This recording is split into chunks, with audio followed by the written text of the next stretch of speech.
Hi friends, welcome to our ஜபாஸ் life style. இன்றைக்கி என்ன பார்க்க போகிறோம்னா வெயிட் லாஸ் ரெசிபி தான் பார்க்க போகிறோம்.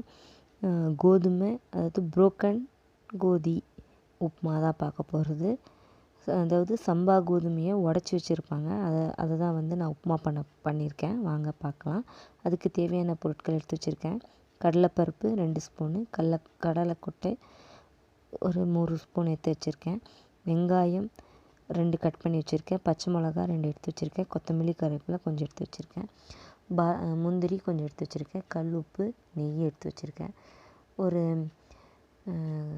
1/2 கேஜி வந்து சம்பா கோதுமை உடச்சி தான் எடுத்து வச்சுருக்கேன். ஒரு பெரிய கப்பு ஃபுல் எடுத்து வச்சுருக்கேன். பாருங்கள், இதுதான் தேவையான பொருட்கள். நீங்கள் தேங்காய் எண்ணெயிலையும் தாளிக்கலாம், இல்லை கடலை எண்ணெயிலையும் தாளிக்கலாம். நான் வந்து நெய்யில் தாளிச்சிருக்கேன். அதாவது குட் ஃபேட் இருக்கிற வசி 2 ஸ்பூன் நெய் போட்டு நான் தாளிச்சிருக்கேன். உங்களுக்கு கடுகு எண்ணெய் வேணும்னாலும் கடுகு எண்ணெய் தாளிக்கலாம், இல்லைங்களா நார்மல் எண்ணெயும் ரிஃபைண்ட் ஆயிலும் யூஸ் பண்ணலாம். நான் வந்து ஹெல்த்துக்கு நல்ல குட் ஹெல்த் வேணுன்றதுக்கோசரம் நெய்யில் தாளிச்சிருக்கேன். நீங்களும் நெய்யில் தாளித்து சாப்பிட்டு பாருங்கள், நல்ல ஒரு ரிச் ஃப்ளேவர் கொடுக்கும். அதுக்காக தான் பாருங்கள், 2 ஸ்பூன் நெய்யை வந்து சேர்த்துருக்கேன். நல்லா கொஞ்சம் அது உருக்குன மேலே எடுத்து வச்சுருக்கேன் கடுகு, கடலைப்பருப்பு, முந்திரி, கடலைக்கொட்டையை வந்து சேர்க்குறேன். பாருங்கள், நம்மளுடைய விருப்பம்தான், நம்ம டேஸ்ட்டுக்கு ஏற்ற மாதிரி செஞ்சு சாப்பிட்லான்ற மாதிரி பண்ணியிருக்கிறது நான் வெயிட் லாஸ் டிஷ்ஷு. ஈஸியாகவும் இருக்கும், குயிக்காக ரெடி ஆகிற டிஷ் தான் நான் போடுறேன். பாருங்கள், இது நான் ஒரு 10 to 15 மினிட்ஸில் ஆகிடும். பாருங்கள், எல்லாம் எடுத்து வச்சுருக்கேன். அந்த கடுகு, கடலைப்பருப்பு, கடலைக்கொட்டை, முந்திரி, ஒரு காஞ்ச மிளகா போட்டிருக்கேன். சும்மா ஒரு நல்ல ஃப்ளேவர் இருக்கும்ன்ட்டு. நம்மளுடைய விருப்பம்தான். நம்ம ஒரு க்ரியேட்டிவாக பண்ணி டேஸ்ட்டாக பண்ணி சாப்பிட்டு வெயிட் லாஸ் பண்ணலான்றது தான் என்னுடைய வீடியோஸை நீங்கள் எல்லாமே பாருங்கள். ஆல்மோஸ்ட் எல்லாமே வந்து குயிக்காக ரெடி ஆகிற மாதிரி இருக்கும், ஈஸியாகவும் இருக்கும், டேஸ்ட்டாகவும் இருக்கும்னு நம்புகிறேன். பாருங்கள். அப்புறம் இது கொஞ்சம் ப்ரௌன் ஆன மேலே ஆனியனை போட்டிருக்கேன். 2 ஆனியன் சாப் பண்ணி போட்டிருக்கேன். கூடவே கொத்தமல்லி, கருவேப்பிலையும் போட்டிருக்கேன். நல்லா வதக்கணும்.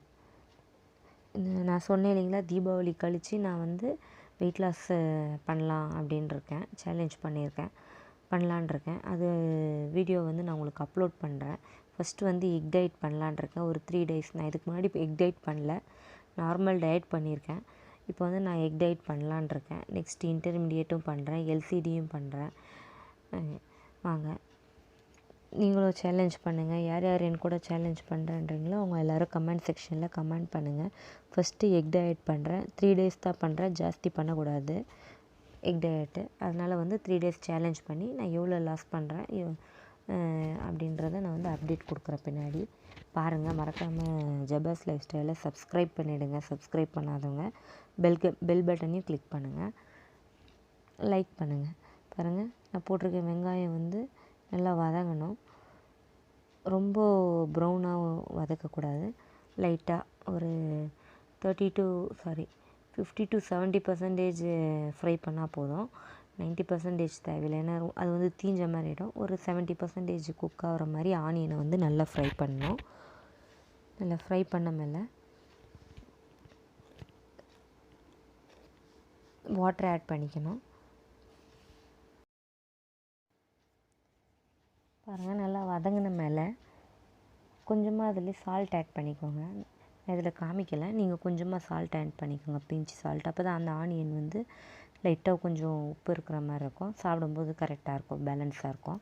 பாருங்கள், தண்ணியை விட்டுட்டு நல்லா இது கொதி வரும்போது நம்ம எடுத்து வச்சுருக்க அந்த புரோக்கன் கோதுமை, அதாவது உடச்ச சம்பா கோதுமையை வந்து நான் ஆட் பண்ணுறேன். ஒரு வாட்டி நம்ம வந்து இதை க்ளீன் பண்ணிவிட்டு தான் போடணும். ஒரு டைம் இதில் வந்து தூள் இருக்கலாம், இல்லை பின்னுங்க இருக்கலாம், அந்த மாதிரி இருக்கும். அதனால் ஒரு முறத்தில் வந்து நம்ம அதை க்ளீன் பண்ணிவிட்டு அப்புறம் இது யூஸ் பண்ணுங்கள். லைட்டாக இப்படி புடச்சிட்டு யூஸ் பண்ணுங்கள். பாருங்கள், நான் போட்டிருக்கேன். இது நல்லா கொதி வந்த மேலே போட்டிருக்கேன். இது ஒரு 7 மினிட்டில் இது குக் ஆகிடும், சம்பா கோதுமை. அப்படி குக் ஆகாத மாதிரி இருந்தால் கொஞ்சம் நல்லா வேக விடுங்க. ஒரு டிபெண்ட் அப்பான் கோதுமை மேலே தான் இருக்குது. இந்த ஒரு 5 to 7 மினிட்டில் வெந்துடுச்சு. வெந்த மேலே இந்த மாதிரி வெந்திருக்கும் பாருங்கள். டேஸ்ட் பாருங்கள். இதை கூட வந்து சட்னி வச்சு சாப்பிட்லாம், இல்லை ரைத்தா வச்சு சாப்பிட்லாம், நம்மளுடைய விருப்பம்தான். இல்லை அப்படியேவும் சாப்பிட்லாம். இதில் வந்து வெஜிடபிள்ஸ் ஆட் பண்ணலாம். நான் வந்து இதில் வெஜிடபிள்ஸ் ஆட் பண்ணல, சிம்பிளாக பண்ணியிருக்கேன். நெக்ஸ்ட் இதில் வந்து நான் வெஜிடபிள் ஆட் பண்ண உப்புமாவும் போடுறேன். பாருங்கள், இதில் வந்து ரிச் ஃபைபர் இருக்குது. நல்ல சீக்கிரமாக டைஜஷன் ஆன ஃபுட் இது. பசங்களும் சாப்பிட்லாம். மறக்காமல் லைக் பண்ணுங்கள், ஷேர் பண்ணுங்கள், கமெண்ட் பண்ணுங்கள். ஜபாஸ் லைஃப் ஸ்டைல்.